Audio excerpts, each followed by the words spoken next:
आजच्या 75व्या प्रजासत्ताक दिनाच्या मी महाराष्ट्रातल्या तमाम जनतेला सर्वांनाच मनापासून शुभेच्छा देतो।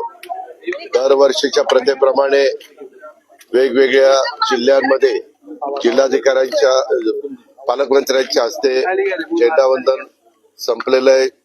शिवाजी पार्कचं राज्यपाल महोदयांच्या हस्ते असते, तिथं मुख्यमंत्री स्वतः तिथं उपस्थित आहेत आणि एकंदरीतच वेगवेगळ्यांना जे पद्म पुरस्कार मिळालेले आहेत, पद्मभूषण असेल, पद्मश्री असेल, हे जे मिळालेले आहेत त्यांचंही आपण सगळ्यांनी कौतुक केलेलं आहे आणि इतर राष्ट्रपती पदक विजेते पण आमच्या पोलीस खात्याचे आहेत, त्यांचं पण त्या ठिकाणी कौतुक केलेलं आहे। आज आम्ही आता सगळे अधिकारी आणि सगळे आम्ही बसलो होतो की काही इतर महत्वाच्या गोष्टी आहेत आणि आणायच्या 26 जानेवारीच्या निमित्तानं आमचे दोन्ही सीपी पुणे पिंपरी चिंचवड एसपी दोन्ही आयुक्त पीएमसी पीसीएमसीचे विभागीय आयुक्त कलेक्टर सीओ असे सगळेच अधिकारी हजर असतात, पीएमआरडीएचे आयुक्त।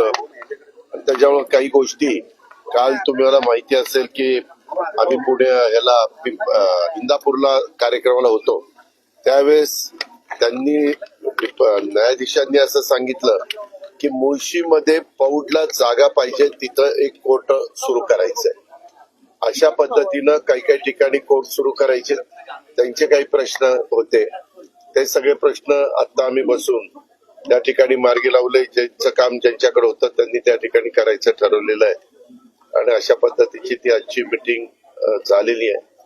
तुम्हाला काही प्रश्न विचारायचे? जीपीएसच्या संदर्भामध्ये काल एक नागरिकांनी मला 10 लाखाचं बिल दाखवलं, मी ते आयुक्तांना पाठवलं। आयुक्तांनी सांगितलं की दादा महिनाभर ठेवलं तर असं काहीतरी त्याच्यामध्ये होतं, पण आता आम्ही असा निर्णय घेतलेला आहे की पिंपरी चिंचवडच्या परिसरामध्ये जे या आजाराने पेशंट लोक असतील तर त्यांना YCM ला मोफत उपचार त्या ठिकाणी द्यायचे आणि आपल्या पुणे महानगरपालिकेच्या हद्दीत असतील तर त्यांना आपण कमला नेहरू हॉस्पिटल जे आहे आपलं तिथं त्या ठिकाणी उपचार द्यायचे, अशा प्रकारचा निर्णय झाला। मोफत उपचार द्यायचे, कारण नाही म्हटलं तरी गरीब वर्गाला कधी कधी उपचार करणं परवडत नाही आणि मग काही लाखामध्ये त्याच्या सगळे ते इंजेक्शन, मला त्यांनी सांगितलं काही ठिकाणी इंजेक्शन 20,000 रुपये, ऍक्च्युअली इंजेक्शन 8,000ला मिळतं। पण आता नागरिकांचं आरोग्य चांगलं ठेवणं हे कॉर्पोरेशनची पण जबाबदारी असते, राज्य सरकारची पण जबाबदारी असते।